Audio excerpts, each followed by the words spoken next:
Selamat sore, terima kasih kepada Bapak, Ibu, dan rekan-rekan sekalian yang sudah hadir pada seminar kali ini.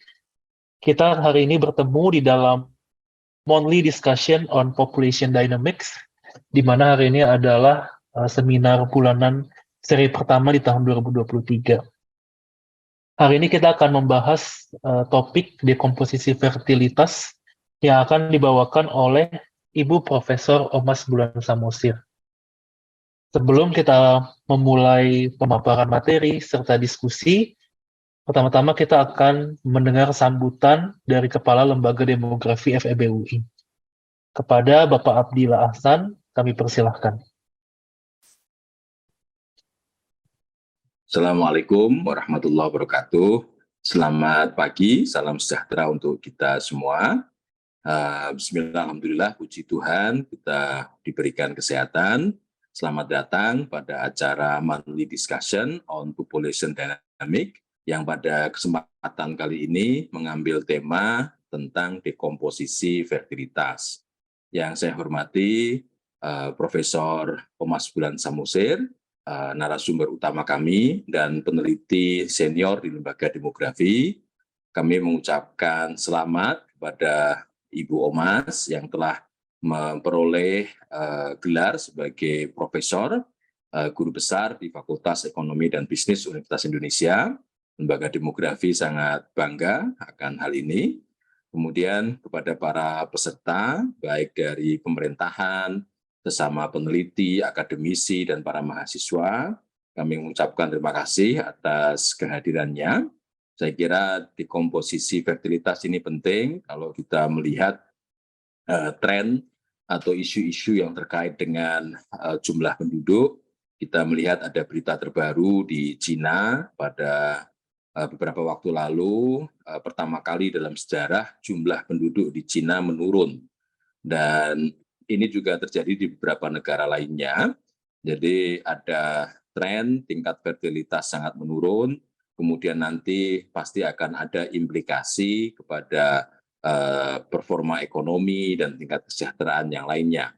Dan kita beruntung pada hari ini, pada kesempatan ini, Profesor Omas akan menerangkan dengan rinci mengenai dekomposisi fertilitas yang ada di Indonesia, sehingga harapannya bisa dirumuskan rekomendasi-rekomendasi kebijakan sesuai dengan permasalahan yang ada.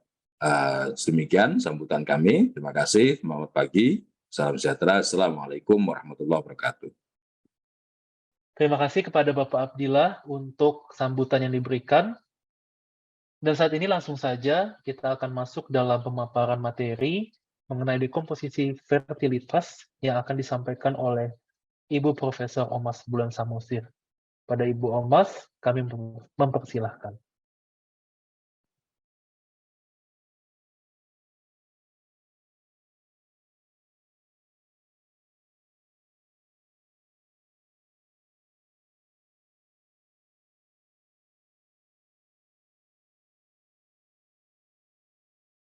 Antar provinsi perlu perencanaan pembangunan bidang KB yang sesuai dengan kondisi wilayah, khususnya yang sesuai dengan faktor-faktor yang mempengaruhi fertilitas di setiap provinsi. Pemahaman tentang determinan antara atau yang kita sebut proksimat fertilitas, yaitu perilaku, perkawinan, kontrasepsi, absorpsi, dan menyusui penting untuk program intervensi. Saya menyebutnya pengelolaan fertilitas, bukan pengendalian fertilitas ya, baik pada tingkat nasional maupun subnasional. Sehingga tujuan dari kajian adalah mempelajari determinan proksimat fertilitas di Indonesia dan secara khusus mempelajari pengaruh pola perkawinan, pola pemakaian, dan efektivitas kontrasepsi dan aborsi yang disengaja, serta pola ketidaksuburan pada masa menyusui terhadap fertilitas di Indonesia. Nah, landasan teoritisnya bahwa tingkat fertilitas dipengaruhi oleh faktor-faktor demografi, sosial, ekonomi, dan budaya. Dan Davis dan Blake menyatakan bahwa faktor-faktor demografi, sosial, ekonomi, dan budaya yang mempengaruhi fertilitas melalui determinan antara yang meliputi yang adalah faktor yang mempengaruhi tingkat fertilitas secara langsung, di mana faktor tersebut adalah faktor yang berkaitan dengan hubungan kelamin, konsepsi, keberhasilan kehamilan.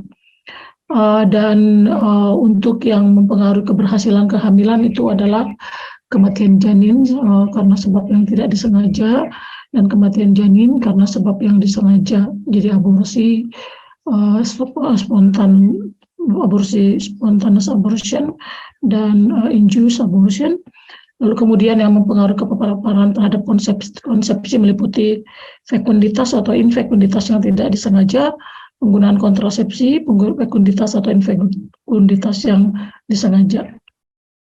Ya, seperti misalnya orang mengikuti program supaya punya anak, dan program supaya tidak punya anak, sterilisasi, ya. Jadi itu dia yang mempengaruhi keterpaparan terhadap. Lalu yang terakhir adalah keterpaparan terhadap hubungan kelamin, yaitu usia pertama kali berhubungan kelamin, selibat permanen, yaitu orang-orang yang memilih untuk tidak menikah, perkawinan, abstinen sukarela, abstinen tidak sukarela, dan frekuensi hubungan kelamin. Lalu kemudian Bongard mengajukan bahwa ini dia ada faktor-faktor yang berpengaruh. Bongard mengajukan untuk keterpaparan proporsi berstatus kawin, untuk pengontrol fertilitas dalam perkawinan yang disengaja, itu ada kontrasepsi dan aborsi yang disengaja, dan untuk faktor-faktor alamiah, fertilitas alamiah dalam perkawinan adalah ketidaksuburan pada masa menyusui, frekuensi hubungan kelamin, sterilitas, kematian janin yang tidak disengaja, serta durasi periode subur. Argumen Bongard adalah bahwa variasi dalam tingkat perkawinan, pemakaian kontrasepsi, aborsi yang disengaja, dan ketidaksuburan pada masa menyusui merupakan penyebab antara utama perbedaan fertilitas di antara populasi. Determinan antara lain seperti sterilitas alamiah dan aborsi yang tidak disengaja cenderung cukup konstan antar populasi, tidak memberikan suatu kontribusi yang besar dalam menjelaskan perbedaan dalam tingkat fertilitas dalam populasi yang berbeda dan menurut waktu dalam suatu populasi. Lalu Bongard mengajukan hubungan determinan antara dan tingkat fertilitas dengan menghitung 4 indeks. Yang pertama adalah indeks perkawinan dengan notasi CM, indeks non kontrasepsi notasinya CC, dan indeks aborsi notasinya CA, dan yang terakhir indeks ketidaksuburan masa menyusui CI. Lalu dia mengajukan persamaan bahwa total fertility rate itu sama dengan indeks perkawinan kali indeks non kontrasepsi kali indeks aborsi kali indeks ketidaksuburan pada masa menyusui kali angka fekunditas total yang merupakan angka fertilitas marital alamiah total, ya, tanpa menyusui. Tinjauan empiris Bongard pada tahun 1978 menggunakan analisis dekomposisi fertilitas dan menemukan bahwa perilaku menyusui merupakan determinan utama yang menurunkan tingkat fertilitas, diikuti dengan perilaku perkawinan, aborsi yang disengaja, dan kontrasepsi di Korea pada tahun 1970. Lalu Ruttenberg dan kawan-kawan tahun 1987 menemukan bahwa peningkatan prevalensi metode kontrasepsi yang lebih efektif menyumbang antara 21 dan 26% penurunan TFR di 4 wilayah di Brazil pada periode 1978-1986. Lalu ini hasil penelitian disertasi saya tahun 1994 menemukan bahwa efektivitas kontrasepsi merupakan penyumbang utama lebih rendahnya TFR Indonesia daripada yang diharapkan pada tahun 1991.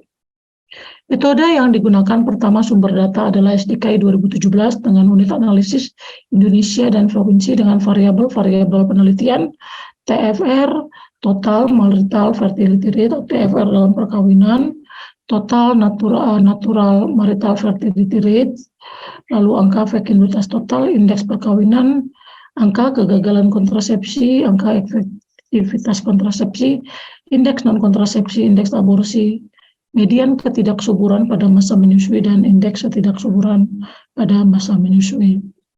Ini beberapa konsep dan definisi dari variabel-variabel yang digunakan. Ini yang sedang populer si TFR ini. Ini adalah banyak anak rata-rata yang akan dimiliki oleh seorang perempuan pada akhir masa reproduksinya jika perempuan tersebut mengikuti pola fertilitas pada suatu tahun tertentu. Jadi pola fertilitas yang dimaksud adalah kontribusi ini tadi, ya Bapak Ibu, ya. Jadi kalau kita lihat TFR menurut SP 971 itu 5,6, itu kalau ini nggak berubah, tapi kenyataannya kan dia berubah ya. Jadi yang terakhir itu 2,18 ya kalau begini terus polanya ya, bahwa sebagian besar fertilitas disumbang oleh perempuan 25-29 atau 30%, dan perempuan 45-49 hanya menyumbang 0,6% fertilitas terhadap TFR. Jadi konsep TFR itu sangat dipengaruhi oleh komposisi kontribusi fertilitas setiap kelompok umur terhadap perhitungan TFR.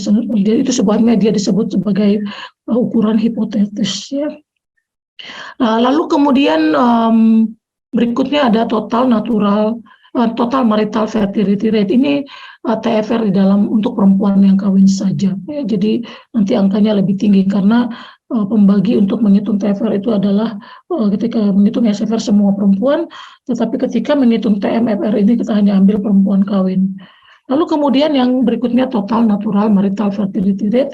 Di sini adalah sama-sama TFR ya, tetapi ada syaratnya nih. Jika perempuan kawin tersebut mengikuti pola fertilitas marital pada suatu tahun tertentu, dan jika perempuan kawin tersebut tidak berkontrasepsi dan tidak melakukan aborsi yang disengaja.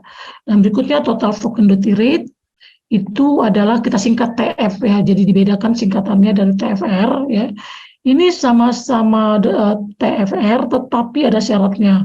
Jika perempuan kawin tersebut mengikuti pola fertilitas marital pada suatu tahun tertentu, dan jika perempuan kawin tersebut tidak berkontrasepsi, tidak melakukan aborsi yang disengaja dan tidak menyusui. Ini rumus yang kita sudah kenal dengan umum ya, TFR maupun SFR. Tetapi untuk SFR ini rumusnya, untuk total marital fertility rate di sini kita tambahkan satu subscript untuk penyebutnya, ini perempuan kawin saja. Jadi nanti ketika kita mengolah data kita hanya menghitung untuk penyebutnya itu perempuan yang berstatus kawin saja. Lalu kemudian ini contohnya ya, cara menghitungnya misalnya umurnya adalah SDKI 2014. Periode 2014-2017. Lalu dari kedua ukuran ini, total fertility rate dan total marital fertility rate, kita bisa menghitung indeks perkawinan. Jadi ini adalah proporsi di mana tingkat kelahiran dalam perkawinan diturunkan sebagai konsekuensi dari perilaku perkawinan. Proporsi di mana TFR lebih rendah daripada TMFR sebagai hasil tidak kawin. Dan ini adalah proporsi waktu yang dihabiskan perempuan dalam status kawin selama masa reproduksi yang bernilai 0 ketika tidak ada perempuan yang kawin, bernilai 1 ketika semua perempuan menghabiskan seluruh masa reproduksi ini mereka dalam status kawin. Semakin banyak waktu yang dihabiskan dalam status kawin atau semakin madu perempuan menikah, semakin besar CM. Dan ini rumusnya, CM sama dengan TFR dibagi TMFR. Lalu indeks non-kontrasepsi ini adalah proporsi di mana tingkat kelahiran diturunkan sebagai konsekuensi dari pola prevalensi dan efektivitas kontrasepsi. Dia bernilai 0 ketika semua perempuan yang tidak steril selama masa reproduksi dilindungi.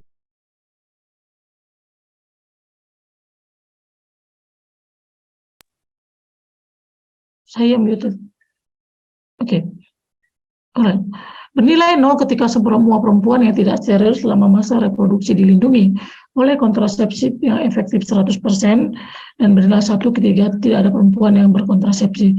Semakin rendah pemakaian dan efektivitas kontrasepsi, semakin besar nilai indeks non-kontrasepsi.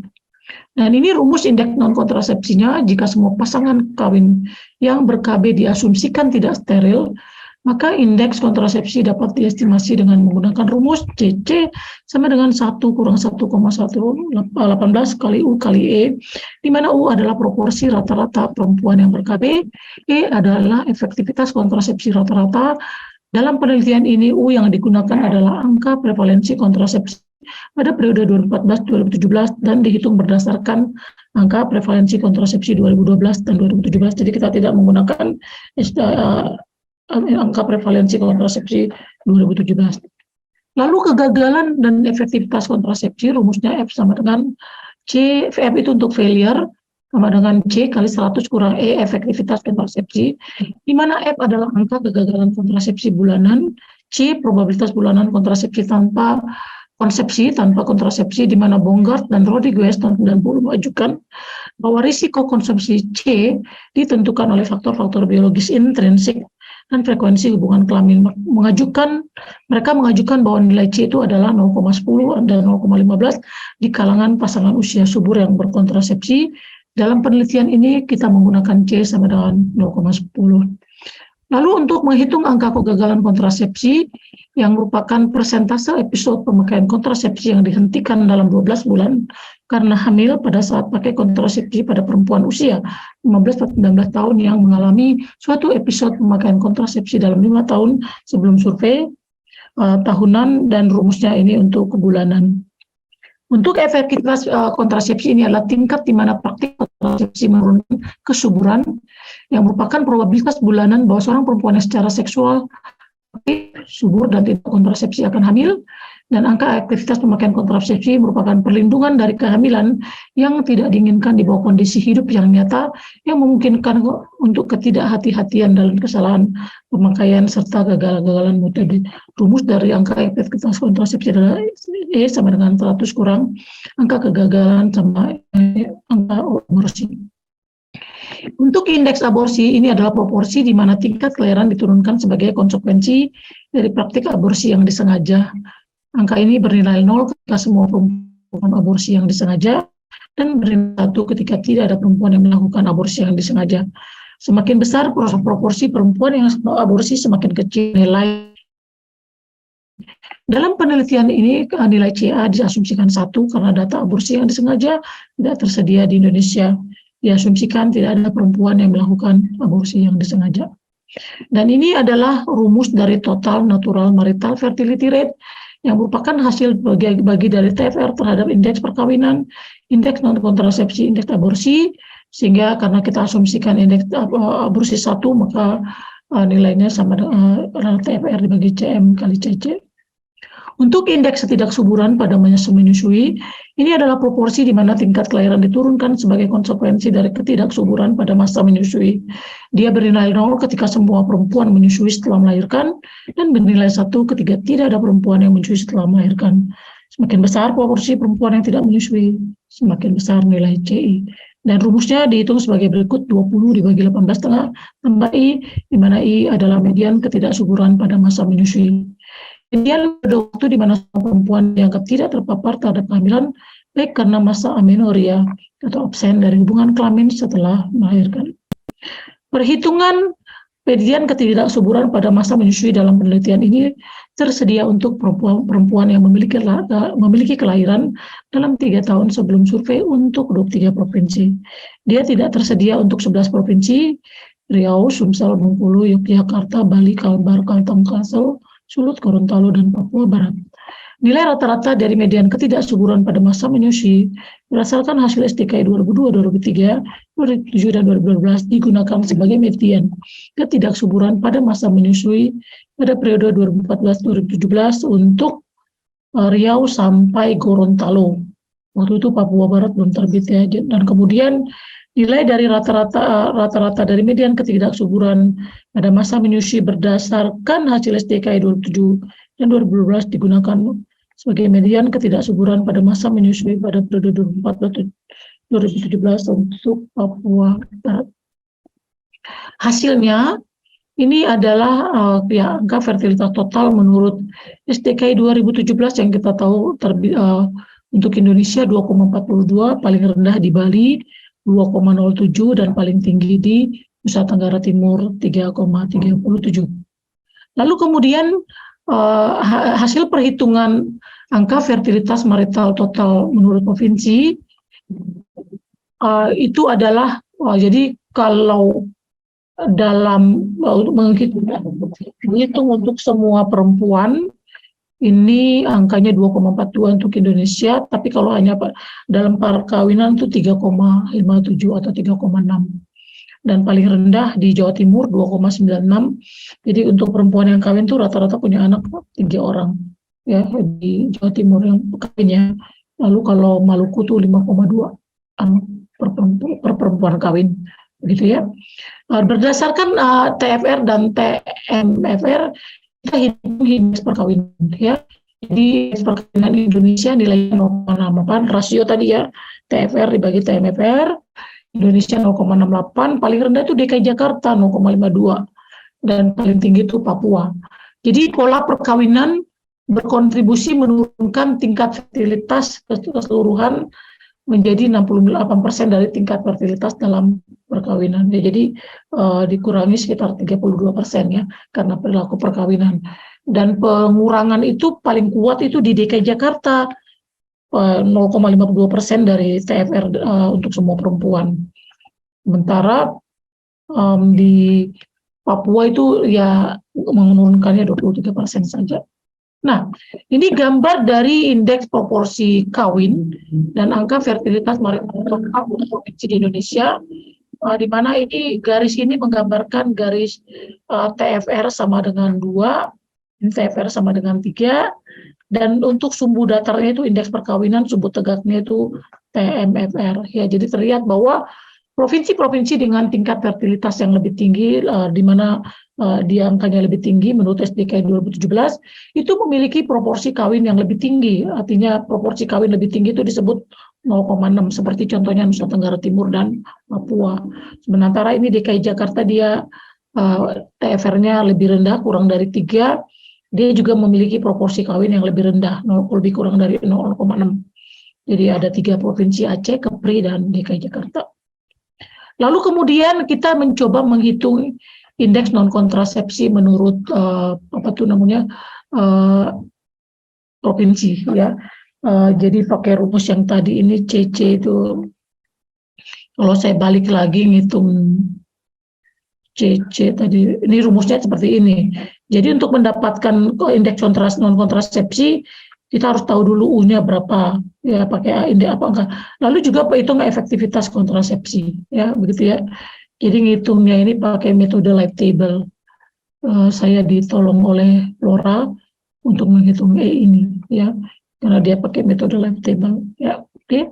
Angka kegagalan yang mendapatkan angka kegagalan dulu diperoleh, baru dapat baru dapat CC. Jadi nggak langsung dapat angkanya, ya. Angka kegagalan dihitung dari pakai metode live table, dapat E, ini tadi diasumsikan C-nya 0,1, dapat E-nya dimasukkan ke sini baru dapat indeks kontrasepsinya, ya. Jadi itu indeks kontrasepsi diperoleh angkanya seperti ini, ya.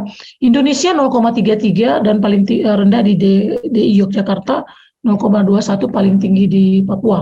Apa artinya? Bahwa pola pemakaian dan efektivitas kontrasepsi berkontribusi menurunkan tingkat fertilitas dalam perkawinan menjadi sebesar 33% lebih rendah, ya, dari 33% dari tingkat fertilitas alamiah, yaitu tingkat fertilitas dalam perkawinan tanpa pemakaian kontrasepsi dan aborsi yang disengaja.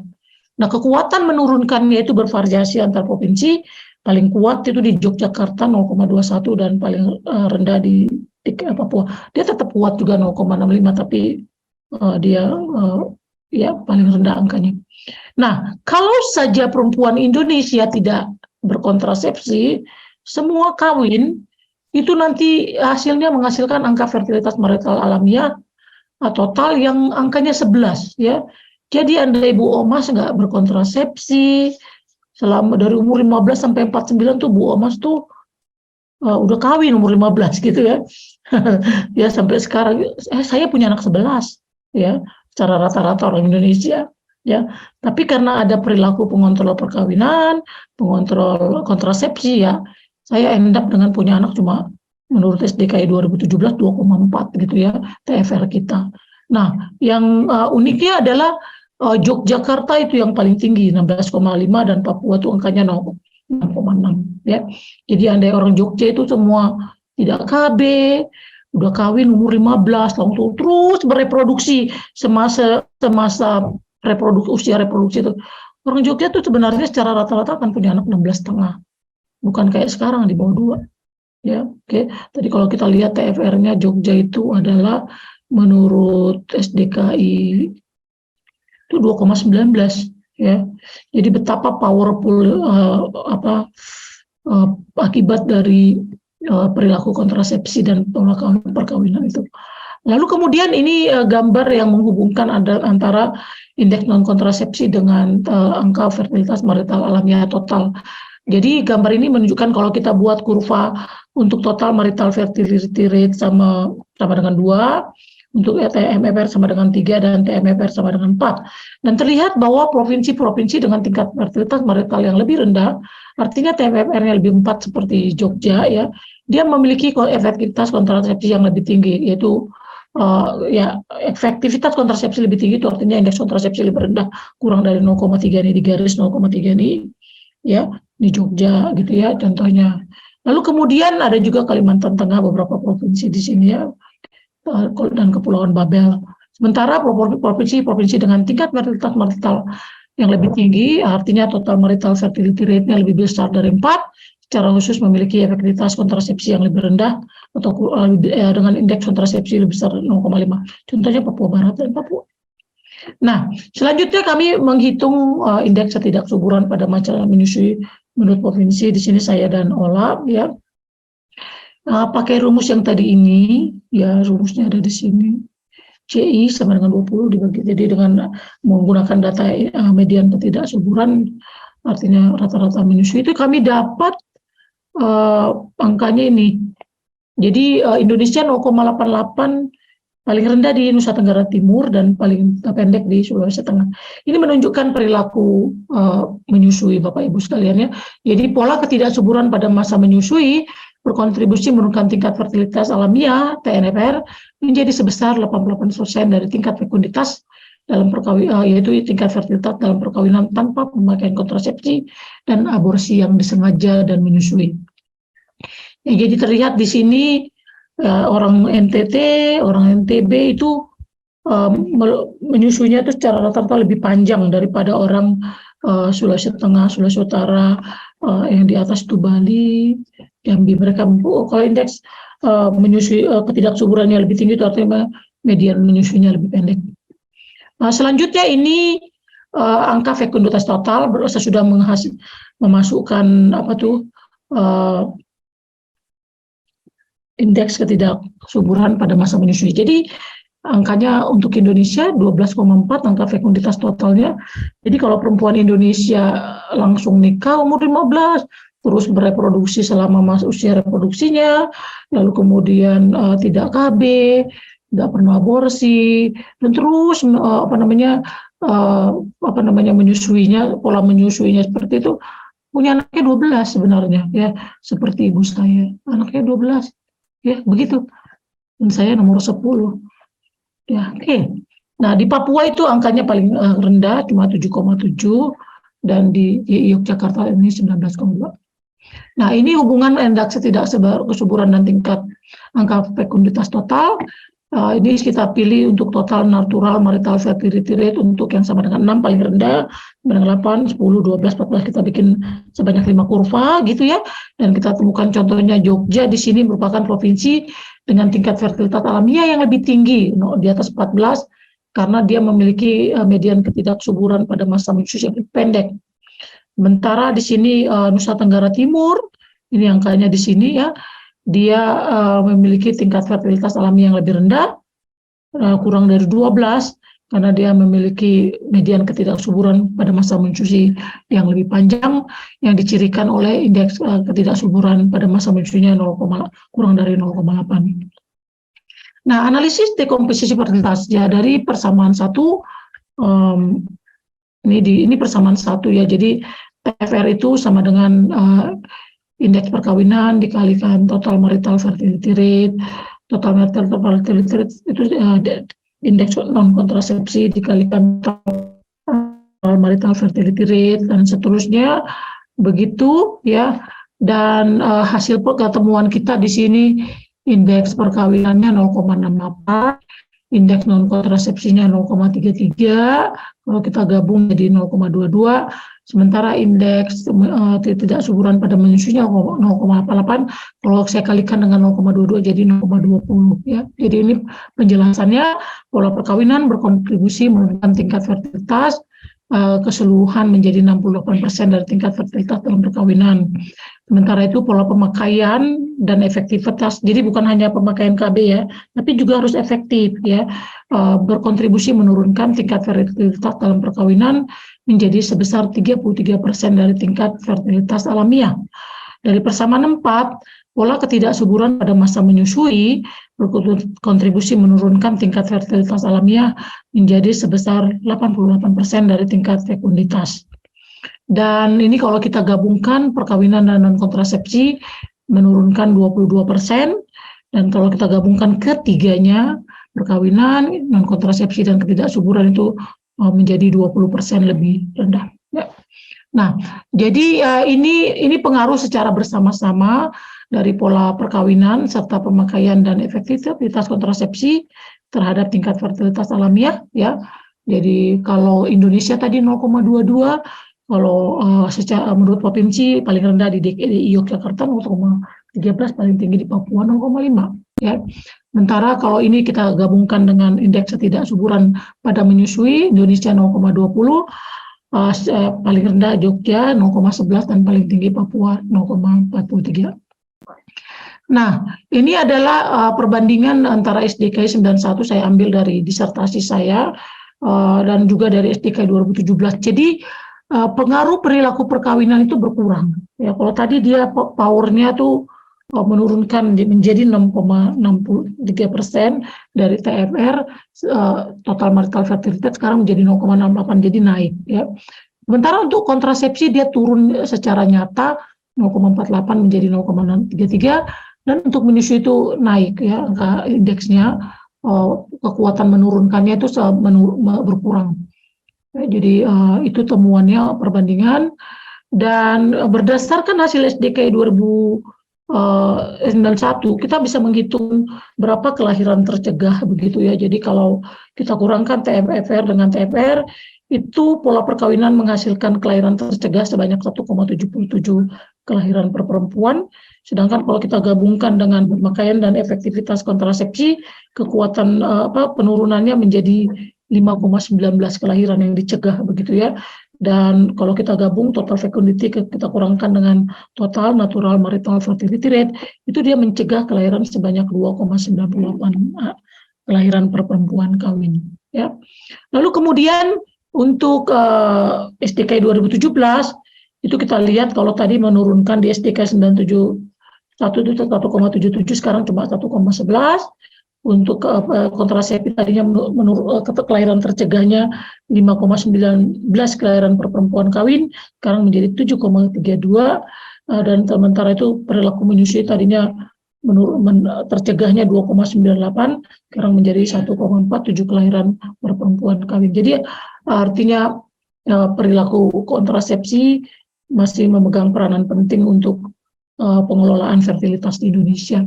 Dan ini gambar kelahiran tercegahnya, saya buat dalam bentuk gambar, yang ini dari SDKI 91 dan yang di kanan dari SDKI 2017. Jadi yang ini adalah TFR, tadinya 3,02 menurut SDKI 91, turun jadi 2,42 menurut SDKI 2017. Untuk total marital fertility rate, tadinya 4,79 turun jadi 3,57. Untuk total natural marital fertility rate tadinya 2,98 naik jadi angkanya, mohon maaf, ini angka yang saya ngomong 4,79, ini 9,99 jadi 10,89, dan untuk total fecundity tadinya 12,97 jadi 12,36. Sebagai kesimpulan, pola perkawinan, efektivitas kontrasepsi, dan ketidaksuburan pada masa menyusui merupakan determinan antara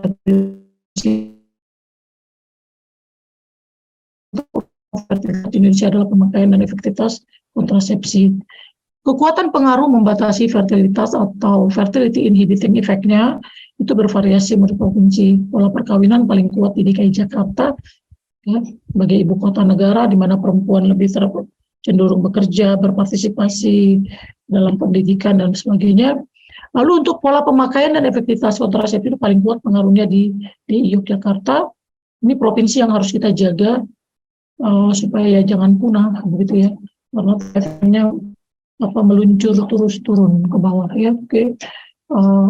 Jadi ya walaupun memang crude birth rate masih lebih tinggi daripada crude death rate di sini, nanti suatu saat ada kemungkinan dia akan negatif, dan kontributor pertumbuhan penduduknya nanti merupakan migrasi masuk penduduk usia sekolah seperti yang terjadi di negara-negara maju. Lalu kemudian untuk pola ketidaksuburan pada menyusui itu paling kuat pengaruhnya di Nusa Tenggara Timur. Lalu berdasarkan perbandingan 91-2017, kekuatan pengaruh membatasi fertilitas dari pola perkawinan menurun, kekuatan pengaruh membatasi fertilitas dari pola pemakaian dan efektivitas kontrasepsi meningkat, dan kekuatan pengaruh membatasi fertilitas dari pola ketidaksuburan pada masa menyusui menurun. Sebagai rekomendasi pengelolaan fertilitas, kita terus mempromosikan penundaan usia kawin, promosi pemakaian dan efektivitas kontrasepsi, promosi menyusui, lalu variasi dalam pola perkawinan, pemakaian dan efektivitas kontrasepsi serta ketidaksuburan. Pada menyusui antar provinsi, artinya adalah intervensi program pengelolaan fertilitas yang sesuai dengan pola determinan antaranya. Dan yang terakhir adalah penguatan program KB dengan kalau kita sebut revolusi industri 4.0, bolehlah kita sebut KB 4.0 yang memanfaatkan revolusi industri 4.0 dan teknologi informasi dan komunikasi untuk meningkatkan pencapaian pembangunan kependudukan, keluarga berencana, dan pembangunan keluarga di Indonesia. Demikian yang dapat saya sampaikan. Terima kasih banyak kepada Wen Jianwang dari ICF USA, kepada Bapak Mugia Bayu Raharja dari Pustu Bekalan Pusat, dan kepada Flora Aringetia dari Bapak. Demikian yang dapat saya sampaikan. Terima kasih. Mohon maaf kalau ada yang kurang berkenan. Saya serahkan kembali ke moderator. Ya, terima kasih Bu Omas untuk pemaparannya. Langsung saja kita akan berdiskusi mengenai materi yang sudah dipaparkan, dan kami mempersilahkan kepada rekan-rekan yang ingin bertanya langsung atau memberikan feedback, silakan menggunakan fitur raise hand. Nanti akan kami persilahkan, atau mungkin juga bisa melalui chat. Oke, sudah ada yang raise hand, yaitu dari Ibu Listia Wardani dari Puma. Silahkan membuka mic dan memberikan komentar atau pertanyaan. Baik, terima kasih. Assalamualaikum warahmatullahi wabarakatuh. Selamat sore, Bu Omas, luar biasa. Kami sangat menghargai hasil analisisnya yang detail sekali untuk melihat efek dari baik perkawinan, pemakaian dan efektivitas kontrasepsi, maupun hal-hal yang lain.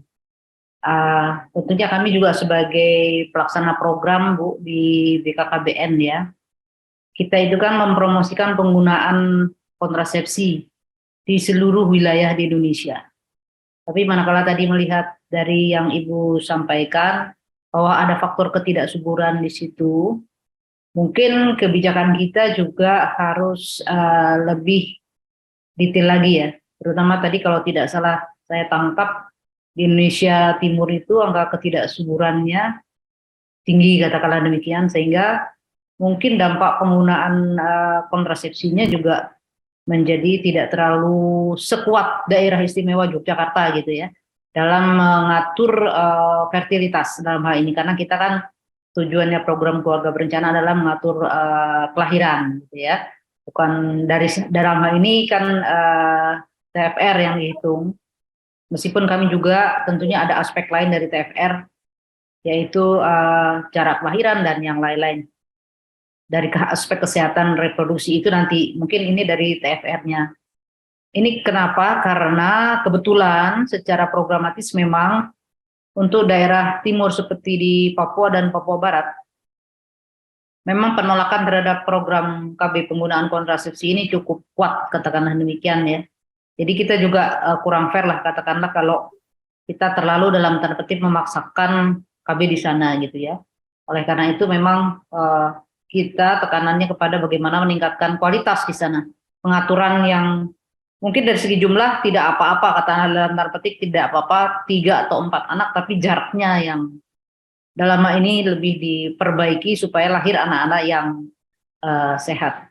Kembali ke masalah efek ketidaksuburan itu, Bu.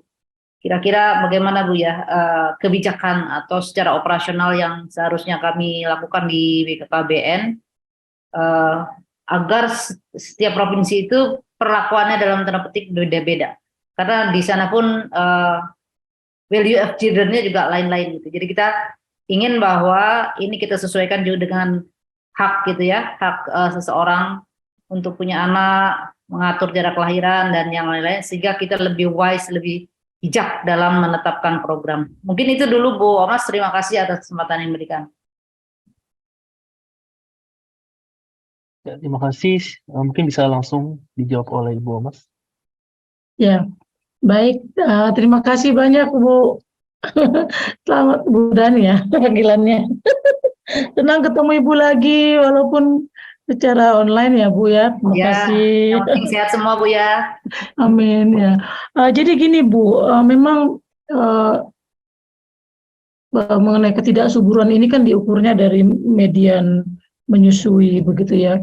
Jadi memang orang di Indonesia Timur atau mungkin di pedesaan mereka lebih cenderung memberikan ASI begitu kan menyusui itu kan kaitannya dengan memberikan ASI dibandingkan dengan di daerah-daerah lain termasuk misalnya DKI Jakarta yang indeks ketidaksuburannya lebih tinggi karena memang menyusui lebih pendek rata mediannya begitu ya.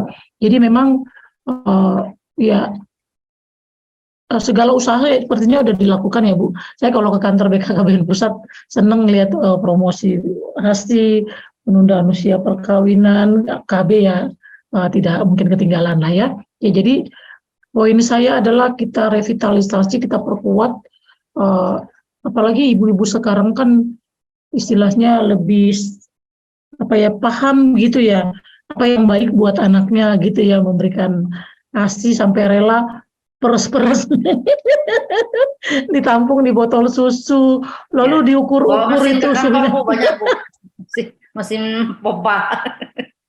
Ukur suhu gitu ya Bu ya. Saya kagum loh kepada perempuan-perempuan kota, kan tetapi memang kadang ya anaknya juga jadinya ya karena terus botol, lalu kemudian kalau kurang atau basi atau apa udah dikenalkan dengan susu formula, lalu lama-lama ASI itu yang biarpun ibunya udah kerja keras nampung di botol yang nggak dikonsumsi lagi gitu. Jadi memang ini suatu tantangan buat kita semua bagaimana mendorong para ibu-ibu muda atau ibu-ibu yang menyusui itu ya agar ya tekun gitu ya, jangan give up gitu ya, jangan give up terhadap berbagai ya situasi ya. Karena kayak saya sendiri ya, cuma anak pertama cuma 12 bulan, anak kedua juga begitu Bu, cuma 1 tahun habis itu udah nggak mau lagi. Karena saya kerja, kita kan kerjanya cutinya kan 3 bulan gitu ya Bu ya. Jadi ya kalau saya bilang sih ibu-ibu yang melahirkan, mohon maaf ya, ada blessing in disguise-nya juga sih pandemi kemarin ya, melahirkan jadinya kerja working from home jadinya bisa apa tuh namanya ya, anak-anaknya fully breastfed ya. Jadi memang Bu, ya saya pikir kita perlu terus galakkan. Saya percaya itu sudah dimasukkan dalam kurikulum sekolah mengenai itu pentingnya memberikan ASI ya, bukan hanya sebagai untuk kesehatan bayi, tetapi juga untuk kontrasepsi. Dan pada saat yang sama mungkin juga ya karena kita juga mulai diperkenalkan dengan alat kontrasepsi pada masa menyusui yang aman begitu ya, buat ASI begitu ya, mungkin ya saya pikir itu ya harus istilahnya seimbang gitulah ya, supaya jangan nanti terus ya memang menyusui tetapi juga tetap KB-nya tetap begitu ya Bu ya.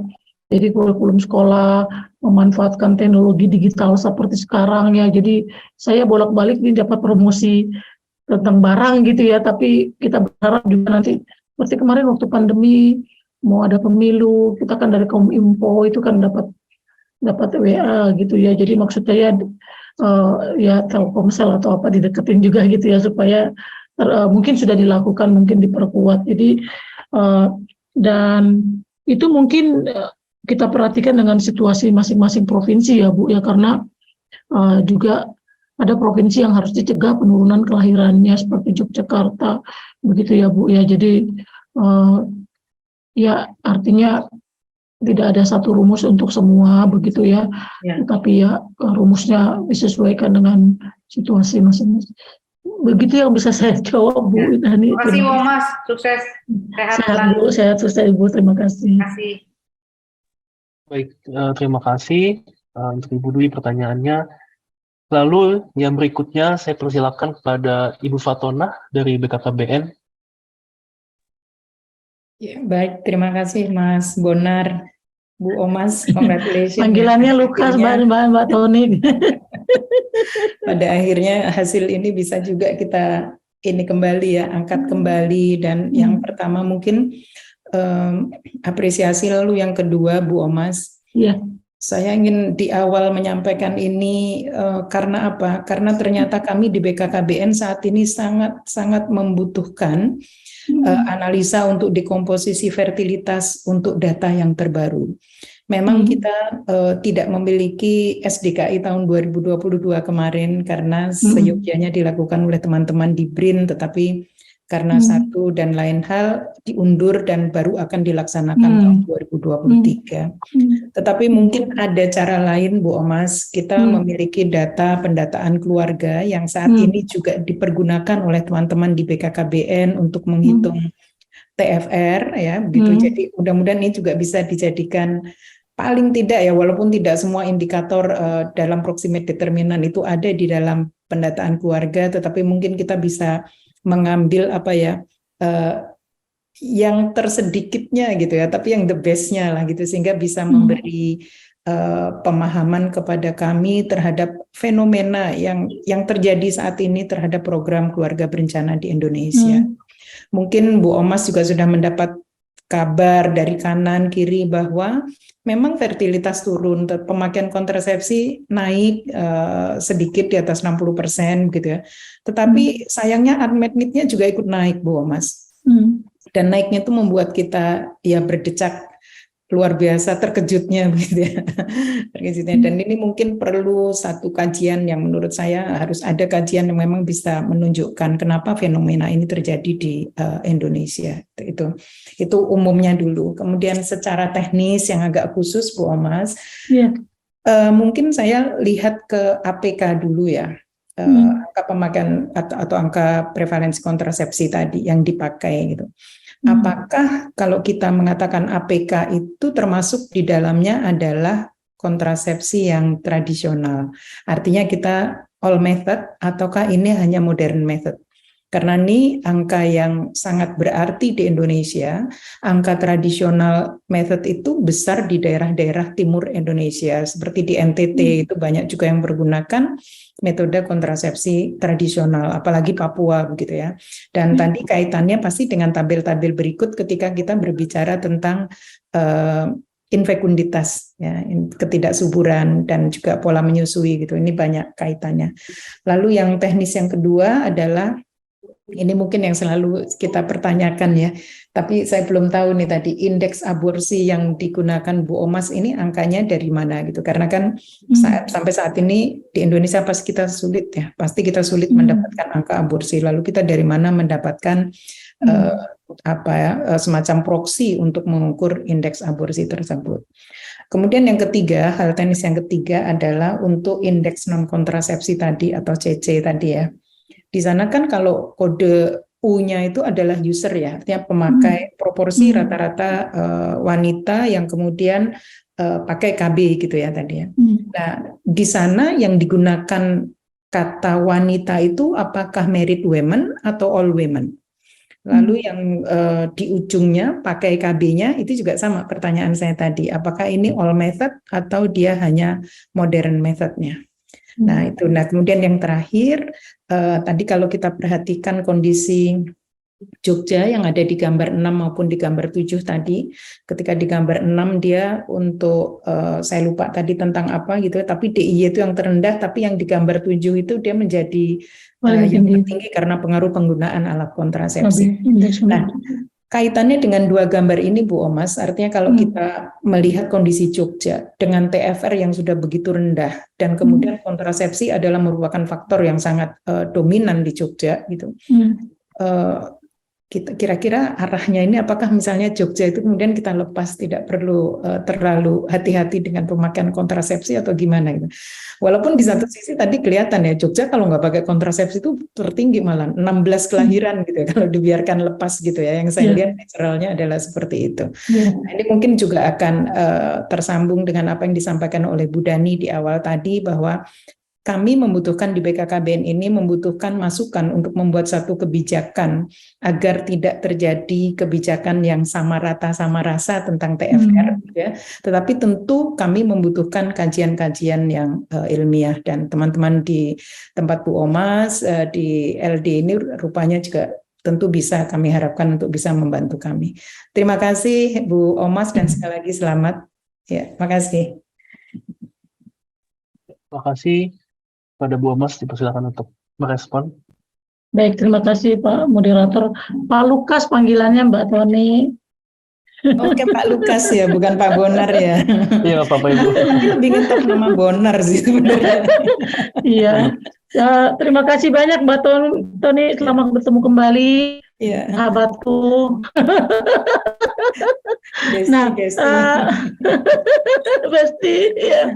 Senang banget Mbak Toni datang. Terima kasih. Kemarin kami terlibat ya Mbak Toni ketika menyusun RPJMN 2025-2029 dan juga RPJPN 2025-2045, di mana salah satu poinnya adalah penguatan data kependudukan termasuk pendataan keluarga, ya. Jadi memang ini data yang sangat berharga yang kita dalam rencana pembangunan jangka menengah berikutnya akan diperkuat Mbak Toni, dan saya juga looking forward to gitu ya untuk kita memanfaatkannya bersama-sama untuk menghasilkan parameter-parameter kependudukan, karena sebenarnya kan ini sifatnya bottom up ya Mbak ya. Jadi inilah data yang kita inginkan sebagai demografer. Kita demografer tuh ingin ada data tuh yang sifatnya bottom up. Jangan ngaku di atas 100% cakupan tapi ternyata ada yang belum tercakup begitu ya. Nah, ternyata itu dari yang melapor saja, itu kan yang terjadi. Nah, jadi saya berharap nanti ini kita perkuat, karena saya juga pernah dulu melakukan kajian tentang data pendataan keluarga, di mana nanti mungkin kita perkuat untuk yang mengumpulkan datanya mungkin ya memang orang setempat, tetapi perlu ditopang atau didukung oleh yang paham data gitu ya, karena selama ini kan ada ya isu bilang di sini beremelek gitu ya, jadi carrying on gitu ya, artinya efek gitu ya. Jadi yang kemarin 5 sekarang juga 5, nggak ada perubahan begitu ya, walaupun mungkin sudah terjadi perubahan seperti yang ditemukan dalam kegiatan Reksosek kemarin begitu ya, di mana orang-orang BPS tuh nemu gitu ya, ini di kartu keluarganya orangnya 6 tapi tinggal 4, ada yang meninggal itu nggak dilaporkan gitu ya. Jadi terus kemudian mana orangnya udah nggak di sini lagi, udah kawin, pindah ke rumah sendiri, nggak dilaporkan juga. Jadi saya berpikir memang sebenarnya kita mengusulkan juga agar RT RW diperkuat dalam proses verifikasi data, termasuk pendataan keluarga ini Mbak. Jadi nanti saya berharap looking forward lah, jadi kita bisa hitung TFR pakai metode kalender gitu ya, pakai data historis. Wow, indah banget begitu Mbak ya. Jadi untuk respon pertama berharaplah ya, memang kita terakhir SDK 2017 kita ya udah 5 tahun yang lalu lah katakan, dan ada pandemi di dalamnya ya, di mana ya hasil SP 2020 menunjukkan bahwa TFR tetap turun jadi 2,18 ya Mbak ya. Memang ini jadi pembahasan juga sebelum ini dipublikasikan ya, bahwa benar nggak sih kayak begitu gitu ya. Dan saya berpendapat begini ya Mbak, bahwa kita tahu bahwa TFR tidak hanya ditentukan oleh kontrasepsi atau unmet need begitu ya, bahwa ada faktor-faktor lain yang turut berkontribusi terhadap TFR, seperti misalnya kalau mahasiswa S2 kependudukan di UI ini saya ajarin mengenai teori-teori yang mengatakan bahwa ada suatu saatnya bahwa daya reproduksi kita berkurang ya. Lalu kemudian semakin maju suatu peradaban, semakin kurang kekuatan untuk reproduksi, dan itulah yang terjadi sekarang dan kita alami. Di samping bahwa kita ini produk ibu-ibu yang lahir, kita yang lahir di masa baby boom nanti punya anak. Kita punya anak sedikit, anak kita nanti juga punya anak sedikitnya, gimana nggak meluncur turun TFR-nya gitu ya. Jadi ini perilaku-perilaku yang kita perhatikan, termasuk pada masa pandemi kemarin tetap turun ya.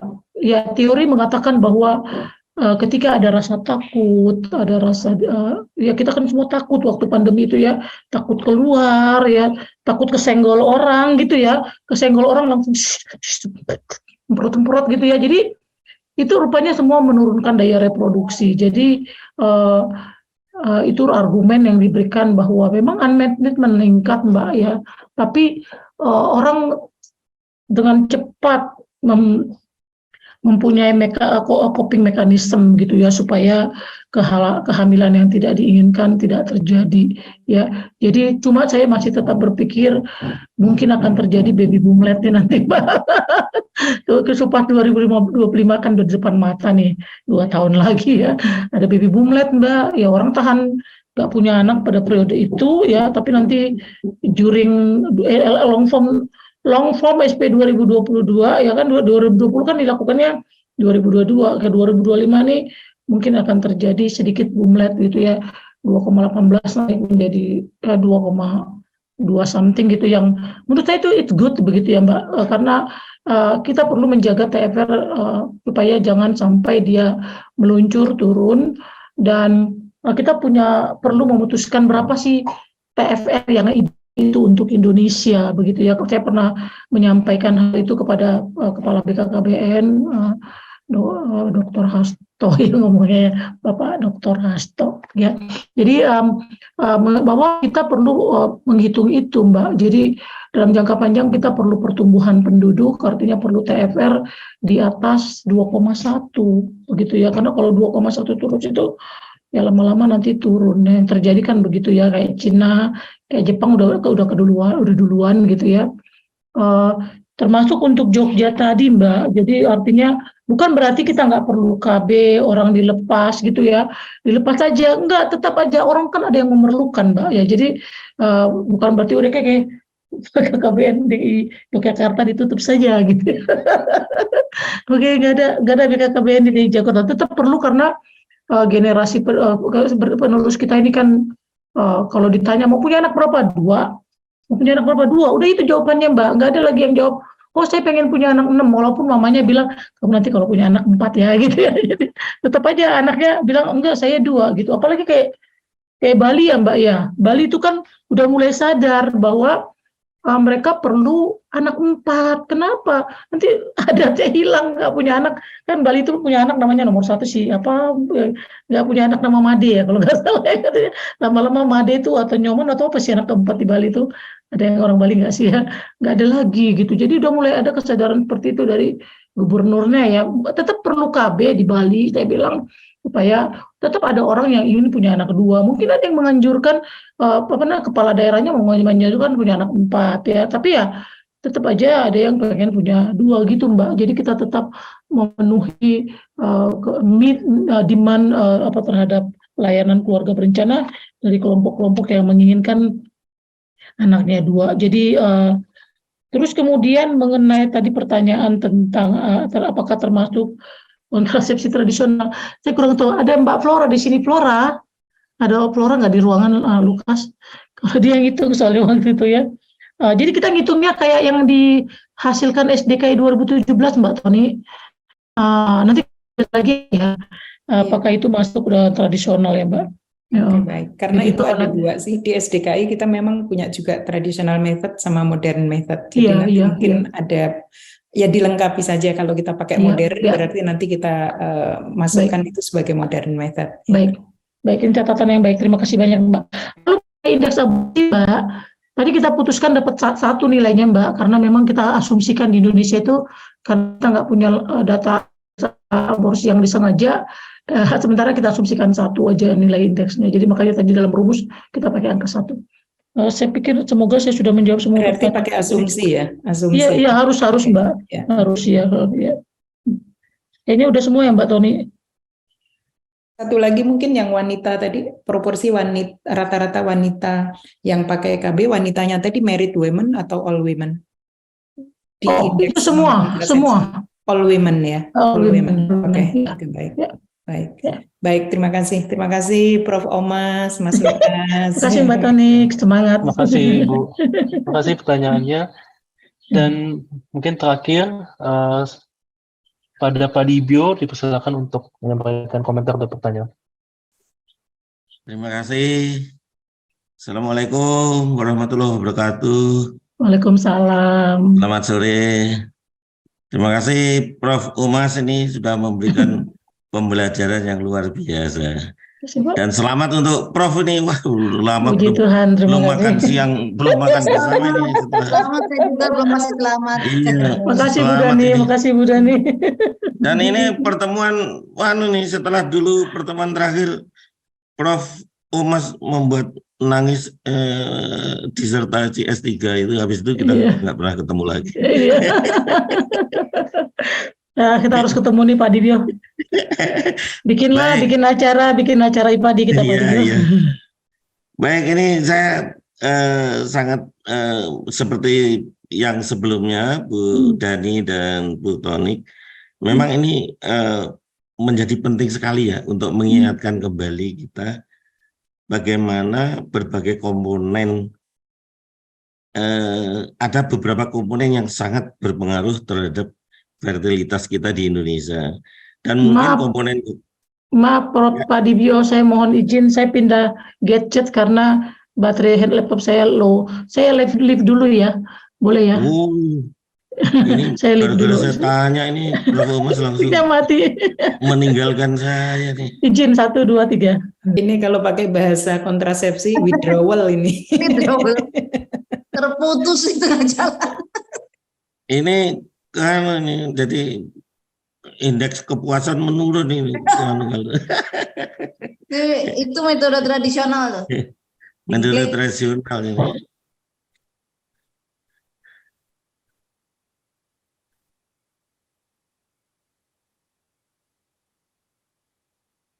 Ini Bu Dani, Bu Toni, ini saya ketemu berikutnya nih dari ketemuan terakhir itu sama-sama nguji S3.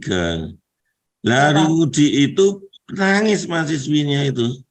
Baru pertama kali kita menguji di skors gara-gara mahasiswanya menangis.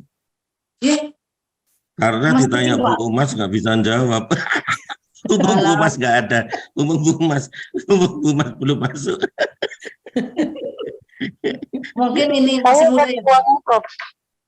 Pak Dibyo saya sudah masuk sekarang. Sudah ada saya Pak Dibyo. Baik, Prof. Mas, baik. Enggak, tadi enggak ngerasain apa-apa, baik tadi ngobrol baik-baik. Amin. Percaya. Jadi ini saya kira ini penting sekali ya, model pembelajaran. Saya katakan ini sebagai pembelajaran loh bagi kita. Artinya kita merefresh kembali bahwa ada berbagai faktor yang berpengaruh kepada fertilitas.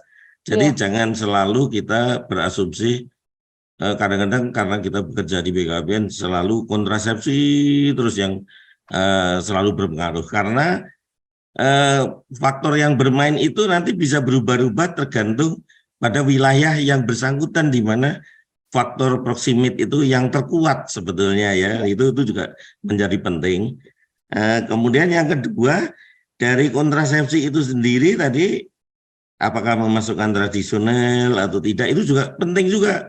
Nah, saya tadi karena saya di mobil tadi, ini baru sampai rumah, jadi saya nggak ngelihat jelas data yang disampaikan Bu Mas. Sepertinya kalau saya lihat data tadi pakai HP tadi, karena saya ikut rapat dengan Bu Nafsia tadi, sehingga saya terganggu melihat terlalu kecil ya angkanya itu. Mungkin kalau saya sempat lihat angka yang disampaikan Bu Mas, saya langsung bisa cepat kali melihat, oh ini Bu Mas sudah menyampaikan dengan tradisional atau enggak. Biasanya saya akan cepat lihat itu ya. Tapi ini mohon maaf karena tadi lewat HP Prof, jadi saya nggak bisa langsung melihat ini.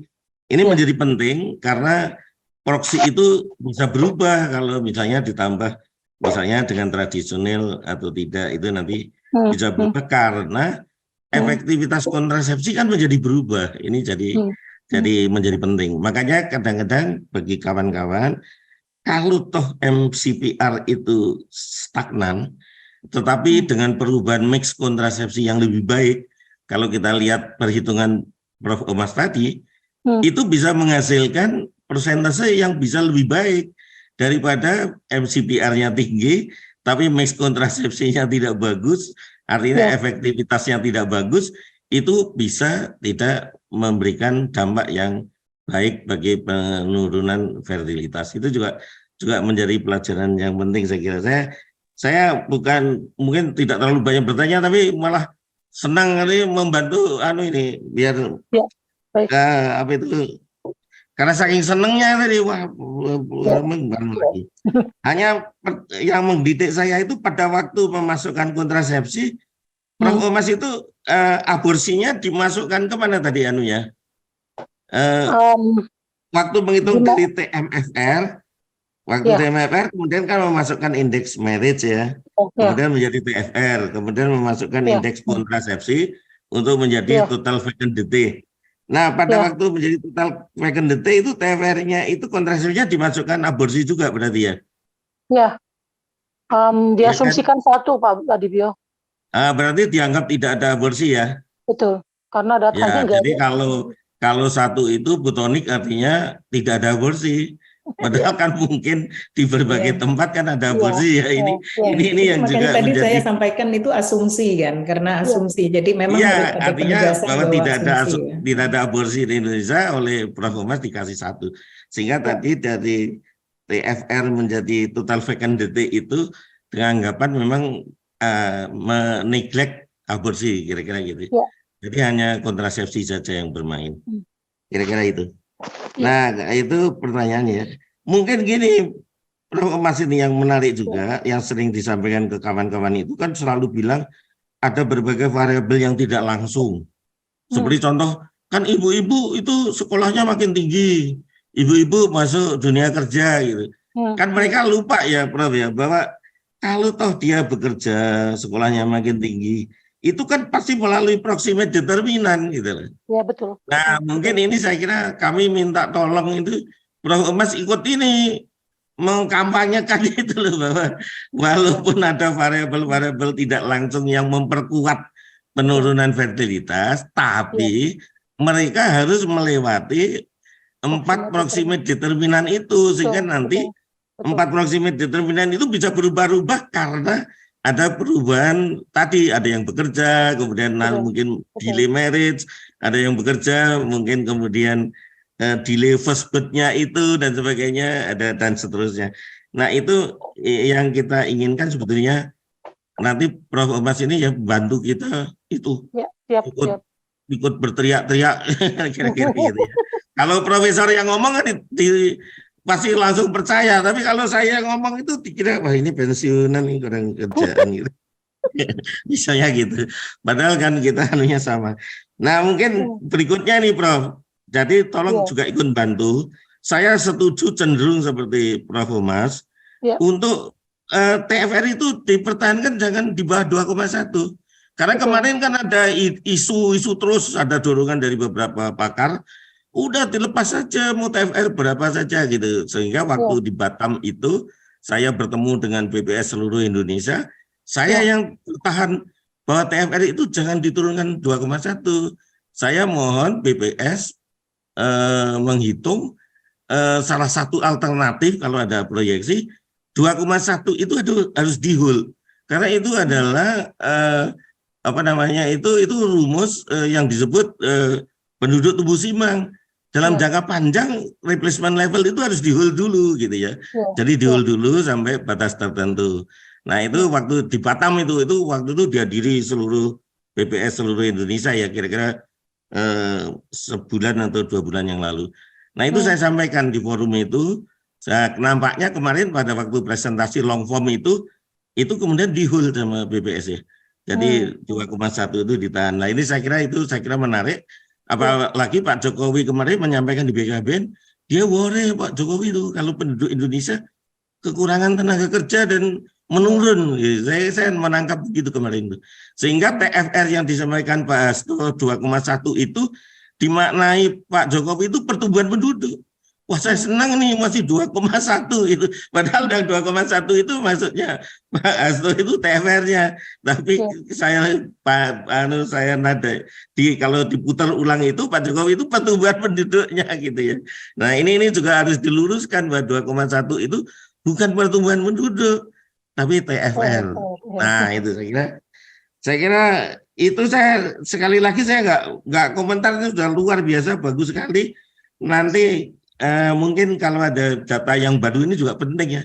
Termasuk tadi unmet need kenapa naik ini, nah mungkin bisa secara ilmiah bisa kita buktikan. Tapi sementara saya kemarin sampaikan unmet need itu kemarin waktu ada pertemuan lagi saya sampaikan itu termasuk ini Bu Tanik ya. Kalau unmet itu kalau seandainya ada demand yang meningkat itu misalnya kalau tiba-tiba banyak wanita yang kawin gitu ya. Wanita kawin itu kemudian ada demand meningkat tapi belum sempat dilayani. Kemudian ada yang delay first birth itu menjadi demand tapi belum sempat dia terlayani, itu kemudian menaik unmet need-nya. Jadi ada itu. Kemudian KTD, kalau ada KTD karena rumus yang baru itu unmet need itu memasukkan KTD, kalau dulu enggak. Jadi rumus unmet need itu ditambah rumus yang baru itu yang walaupun dihamil, kalau dulu itu dianggap tidak unmet need kalau hamil. Tapi sekarang kalau hamil itu dianggap KTD, langsung unmet need. Nah ini jadi persoalan kalau seandainya di desa itu soalnya ibu yang hamilnya yang ketiga atau keempat itu karena malu ditanya peneliti itu, ibu ini kehamilan dikendaki nggak? Wah sebetulnya saya nggak pengen punya anak lagi, tapi terlanjur hamil ini lah, ini jadi persoalan. Padahal dia cuma malu punya anak lebih dari 2 misalnya itu. Padahal dia dikendaki tapi hanya malu, kemudian mengucapkan itu disebut KTD. Nah itu unmet need kalau konsep yang baru. Saya kira itu. Mungkin itu Prof, Bu, Bapak, Ibu sekalian, saya sekali lagi terima kasih. Ya, karena seiring sejalan nih. Terima kasih. Saya punya teman masalahnya. Terima kasih. Ya Bu Mas, silakan untuk merespon. Ya. Baik, terima kasih banyak atas tanggapan, saran dan pendapat yang sangat membangun Pak Dibio, dan memang mengenai TFR 2,1 itu waktu kita buat proyeksi penduduk 2015-2045 sebenarnya waktu itu udah mau selesai, lalu ketika dilaporkan ke Presiden nanti kita akan mulai turun penduduknya tahun 2067, langsung ada instruksi dari Presiden supaya TFR itu ditahan di 2,1 gitu ya Pak Dibio. Lalu kemudian memang akhirnya ya lahirlah proyeksi yang menggunakan TFR 2,1 dan ternyata ya tahun long form SP 2020 sudah menunjukkan hasil 2,18 yang ya artinya target 2024 2,21 itu 2,1 TFR 2,1 itu akan tercapai, akan tetapi persoalan besar kita nanti adalah, tantangan besar kita nanti adalah bagaimana mempertahankannya atau mungkin meningkatkannya. Saya selalu mengatakan bahwa kalau secara nasional angkanya 2,1 itu berarti akan ada provinsi yang angkanya ada di atas 2,1, ada yang di bawah begitu ya. Jadi ini yang kita jaga begitu ya. Yang di bawah ini kita jaga, jangan sampai ini terjadi pada provinsi-provinsi kecil. DI Jakarta kan provinsi kecil ya. Bali provinsi kecil, artinya provinsi yang jumlah penduduknya sedikit. Kalau yang di bawah 2,1 itu Jawa Barat, Jawa Timur, Jawa Tengah ya nggak apa-apa lah ya. Karena nanti kan rata-ratanya 2,1 karena penduduknya besar sekali ya. Tapi kalau kayak Yogyakarta, Bali dan provinsi-provinsi lain, kalau mereka masih di antara 2,5 dan 3, menurut saya itu masih oke, nggak usah tetap aja kita 2,5 itu juga kan tercapai, atau kalau angkanya kayak 2,5 atau 2,7 itu juga kan tercapai karena ada program KB ya.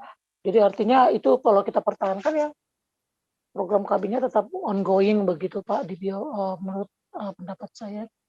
Demikian tanggapan saya, Pak Moderator. Terima kasih banyak, Pak Dibio. Terima kasih. Ya, kita sudah ada di penghujung acara dan tempatan juga sudah tidak ada yang raise hand untuk menyampaikan pertanyaan atau tanggapan. Jadi kita akan tutup, tapi sebelumnya sebagai dokumentasi dan juga mungkin sebagai kenang-kenangan kita akan foto bersama. Jadi dipersilakan kepada rekan-rekan peserta, Bapak Ibu, untuk menyalakan kamera. Kita akan berfoto yang silakan Kak Rihla untuk mengkoordinasikan foto bersama kita. Ya, baik, terima kasih banyak Kak Lukas. Bapak Ibu sekalian, izinkan saya untuk memimpin sesi foto pada kali ini. Baik, pertama di skrip pertama ya. Mohon tahan senyumnya. 1, 2, 3.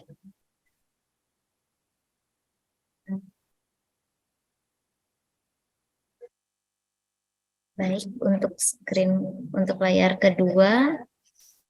1, 2, 3. Baik, terima kasih banyak Kak Lukas. Ya, baik, terima kasih Kak Rihla.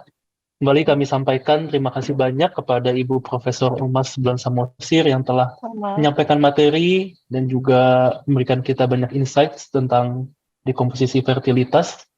Dan semoga penelitian ini dapat terus dikembangkan, diperbaharui, dan demi rekomendasi kebijakan yang baik bagi Indonesia ke depannya. Dan terima kasih kepada Bapak Ibu yang tadi sudah berpartisipasi dalam tanya jawab dan juga yang sudah hadir. Sampai bertemu di diskusi bulanan terkait dengan kependudukan di bulan-bulan berikutnya. Semoga kita dapat terus berpartisipasi dan berdiskusi terkait dengan topik-topik kependudukan. Terima kasih, selamat sore semuanya. Sampai jumpa, terima kasih. Terima kasih banyak Bapak Ibu. Terima kasih banyak Bapak Ibu. Terima kasih banyak Bapak. Terima kasih. Terima kasih. Terima kasih. Terima kasih semua.